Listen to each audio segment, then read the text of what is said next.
Лекция, прочитанная на церемонии посвящения Его Божественной милостью А.Ч. Бхактивидантой с вами Прабхупадой 22 февраля 1975 года в Каракасе, Венесуэла.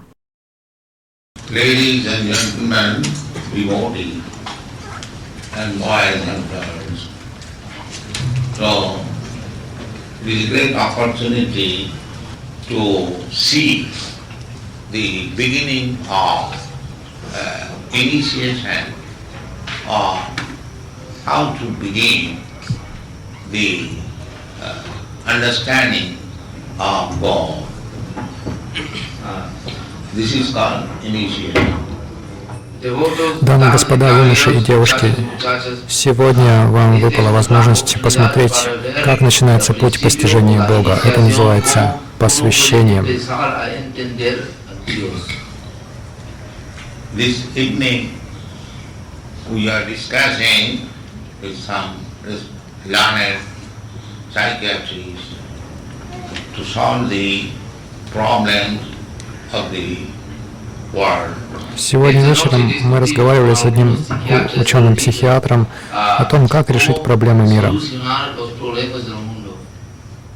So we have tried to convince them that the problems of the world are due to ignorance of our spiritual life.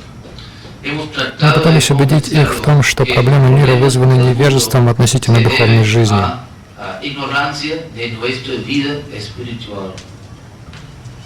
So this body, Indrani Pararahu, this body means combination of different senses. Наше тело представляет собой сочетание разных чувств. This body means we have got hands, legs, eyes, ears, nose, tongue, genital, rectum. All these different parts of the body are working. У нашего тела есть разные чувства, то есть руки, ноги, глаза, уши, нос, язык, гениталии, анус. Все это разные части тела, которые функционируют. So these senses are working under the leadership of the mind. И эти чувства действуют под руководством ума.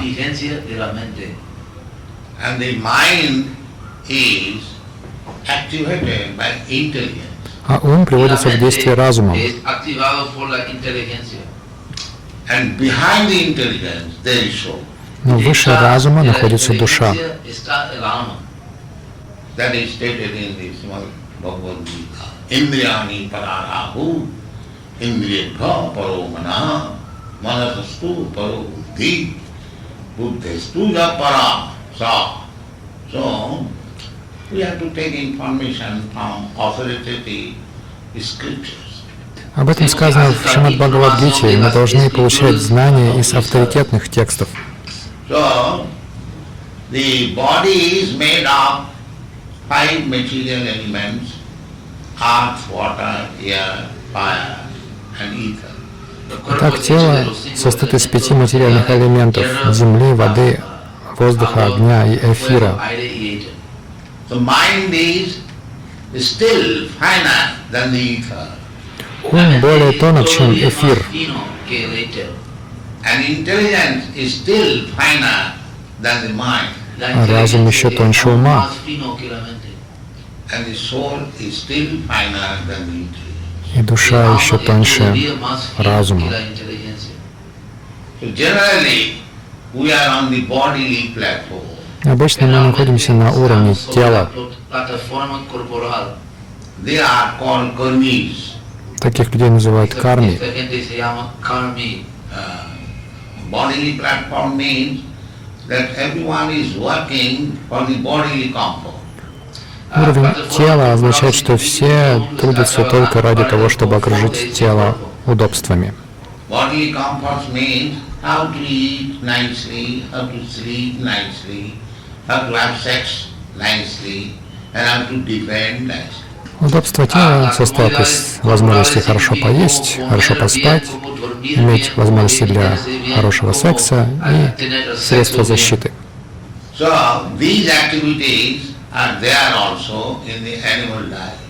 Все это присуще также и животным.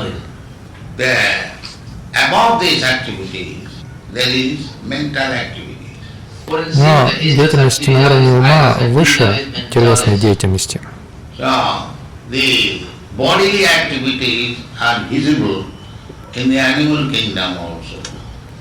Такую деятельность на уровне тела мы можем наблюдать также и в царстве животных.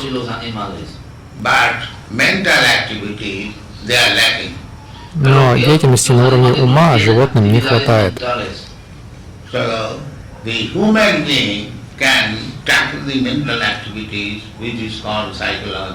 И человек может изучать деятельность ума, эту науку называют психологией, наука, изучающая размышления, чувства и желания.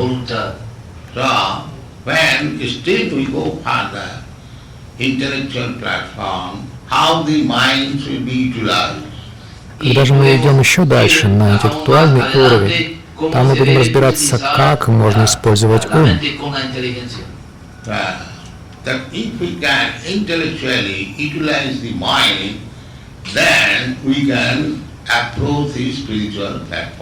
Если мы можем разумом подчинить свой ум и использовать его, то тогда мы приближаемся к духовному уровню.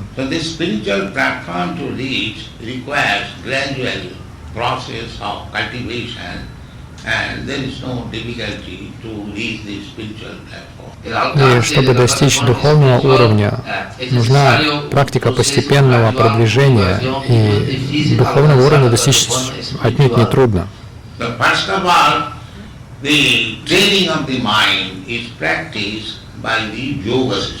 И прежде всего, обучение ума возможно при помощи йоги.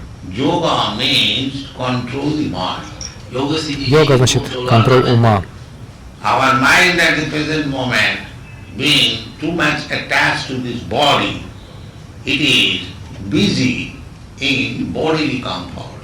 В настоящий момент, вследствие привязанности к телу, наш ум только и делает, что думает о телесных удобствах.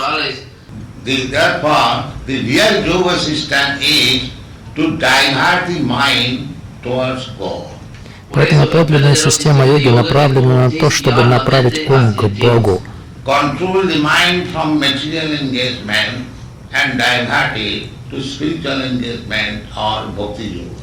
Она позволяет перенаправить ум от материальной деятельности на духовную деятельность, на бхакти-йогу.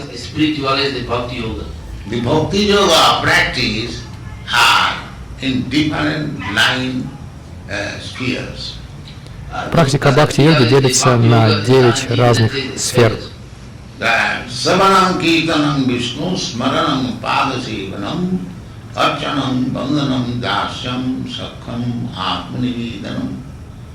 That means, first of all, we have to hear about God from authorized person.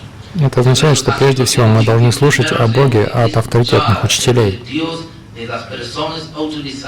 Then kirtanam means glorifying the activities of God. Затем киртанам. Киртанам означает прославление деяний Бога. Then there are other. These two items are very important, and there are other items also. Smaranam. Smaranam means meditation. Bandhanam means offering prayer.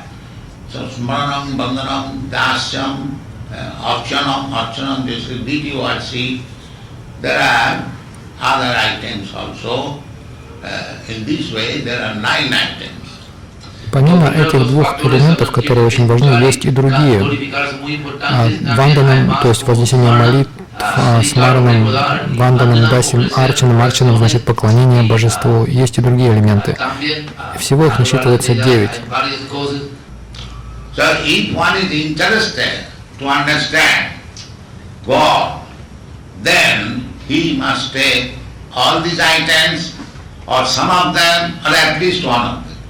Если человек заинтересован в постижении Бога, то он должен следовать либо всем этим элементам, либо, по крайней мере, одному из них.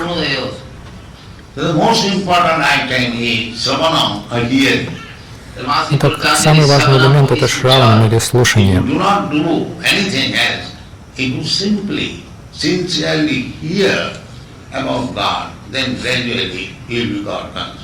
Если вы не делаете ничего другого, если вы просто искренне слушаете о Боге, то постепенно вы будете сознавать Бога. That is also true in the material science. The students go to the school, college, and hear from the professor, and gradually he becomes learned in that subject matter.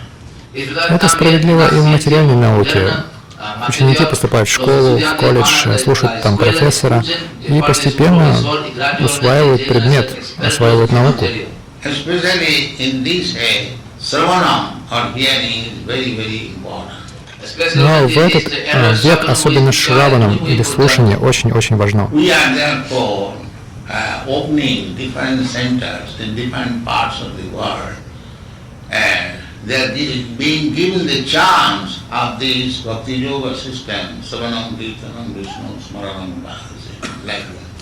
Поэтому мы открываем разные центры в разных частях мира и предоставляем людям возможность практиковать систему бхакти-йоги.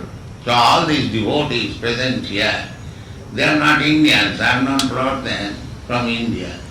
Neither I have bribed them here.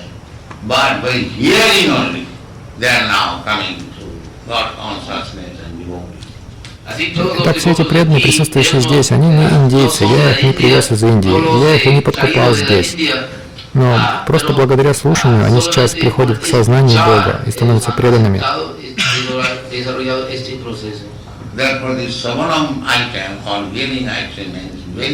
Поэтому этот элемент шраванам, слушание, очень-очень важно.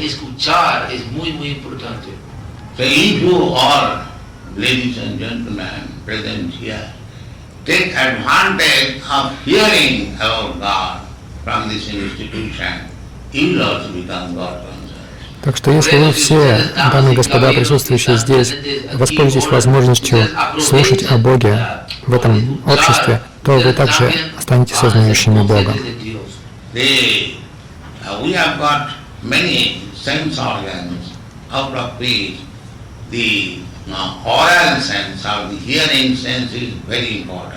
У нас есть много органов чувств, из которых слух очень-очень важен.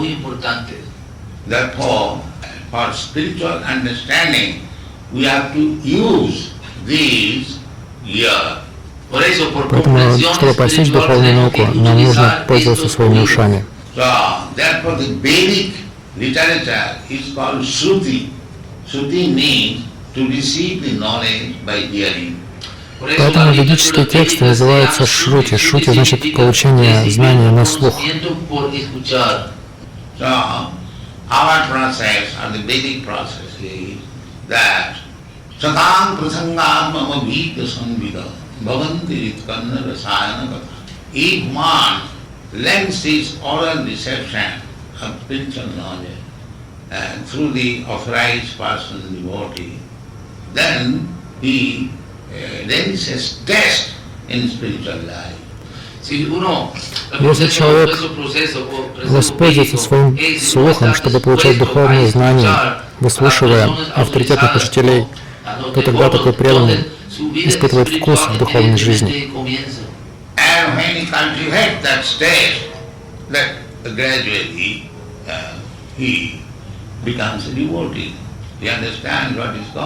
Если он продолжает эту практику, то постепенно он становится преданным, он понимает Бога.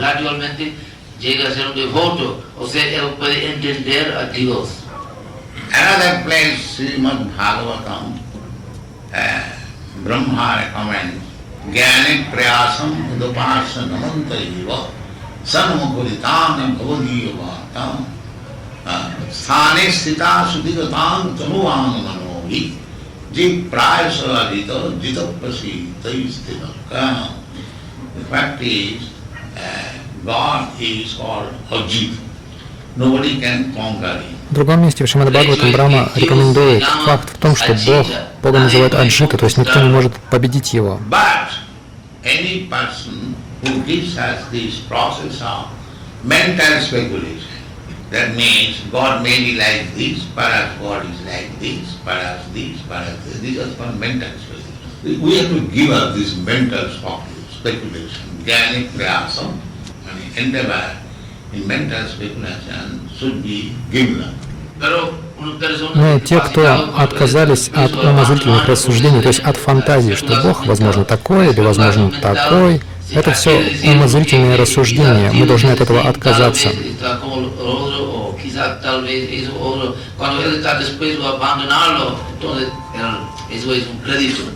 One should submissively approach the spiritual master. Jnani prayasam mudapasam namantayo. Namantayo means submissively, offering respect, obeisance. Нужно со смирением обратиться к духовному учителю. Гене праясам удапасия. Наманта Эва. Наманта Эва означает смирение и склониться.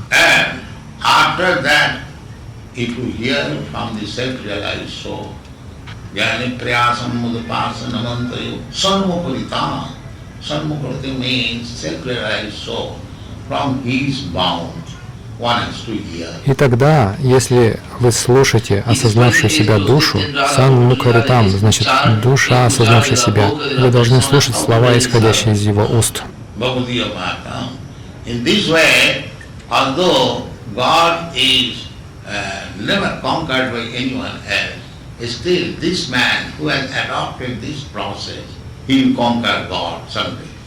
Бхавадия Вартам, хотя Бога никто не может победить, тем не менее тот, кто следует этому процессу, он однажды победит Бога. И кто может победить Бога? Только преданные.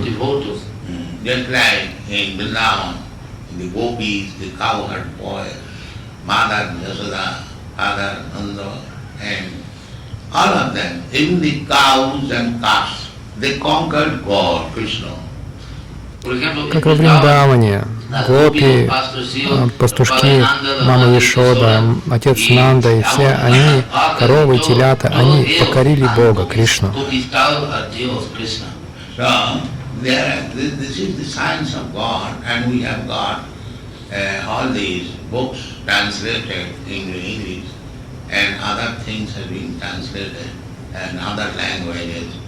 So we shall request you to understand, to hear about God. Then someday will come. You will understand what is God, what is your relationship with Him, and you will act accordingly. Then your life will be successful. Итак, это наука, позволяющая постичь Бога. У нас есть все эти книги, переведенные на английский язык, и будут переводиться эти книги на другие языки. И мы просим всех вас понять эту науку, слушать о Боге. И однажды придет день, и вы постигнете Бога, и осознаете ваши отношения с Ним, и будете действовать согласно этим отношениям, и тогда ваша жизнь обретет успех.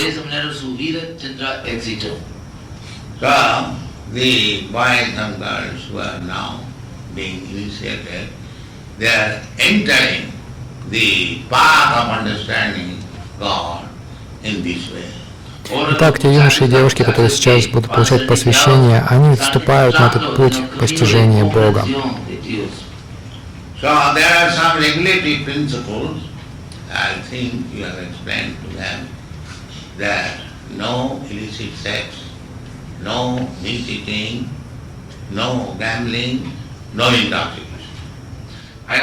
Итак, есть также некоторые регулирующие принципы, которым они должны следовать. Я думаю, что ты им уже это объяснил. Они не должны вступать в недозволенные половые отношения, употреблять мясо, играть в азартные игры и употреблять одурманивающие средства.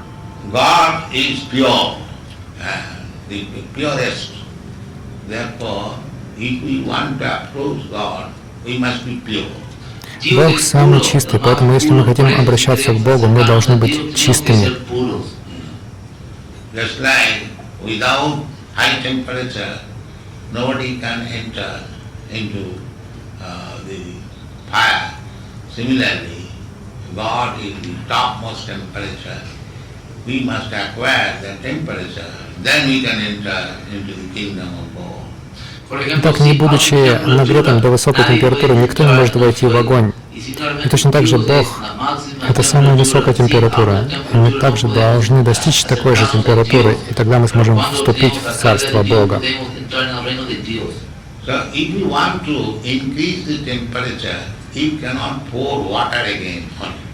Если вы хотите поднять температуру, то вы не можете лить опять на это воду.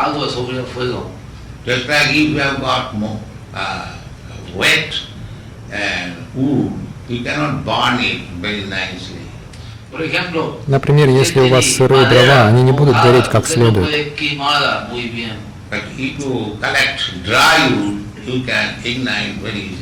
Если же вы соберете сухие дрова, то вы легко сможете разжечь из них костер.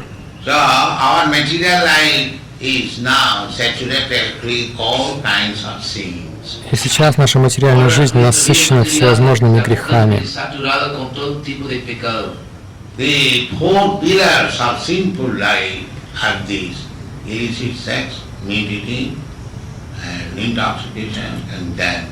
4 столпа греховной жизни таковы: это недозволенные половые отношения, употребление мяса, одурманивающие средства и азартные игры.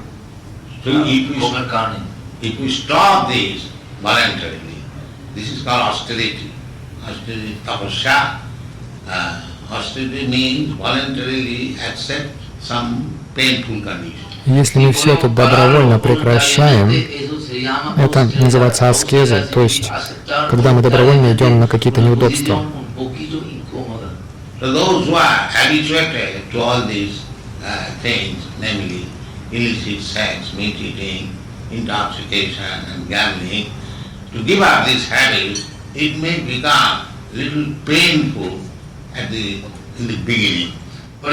Итак, те, у кого есть привычка ко всем этим вещам, то есть к недозволенному сексу, к мясу, к дурманящим средствам, к азартным играм, возможно, им будет немного трудно вначале отказаться от этих привычек.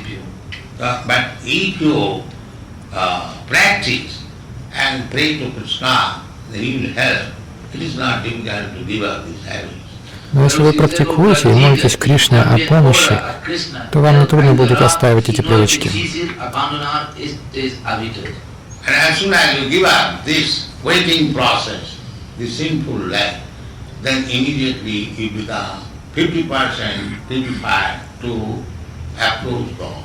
И как только вы оставите этот процесс поливания костра водой, то есть греховную жизнь, вы уже наполовину будете готовы, будете чисты, чтобы обратиться к Богу.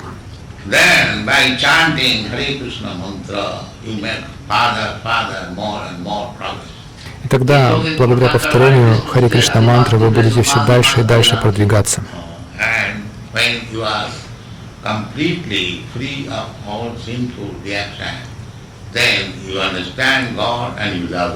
И когда вы полностью избавитесь от всех последствий своих грехов, то вы поймете Бога и будете любить Его.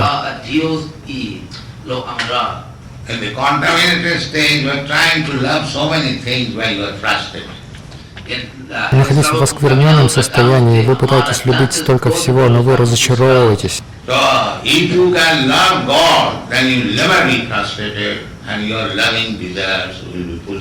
Если же вы можете полюбить Бога, то вы никогда не разочаруетесь, и ваши желания будут исполнены, ваша любовь будет удовлетворена.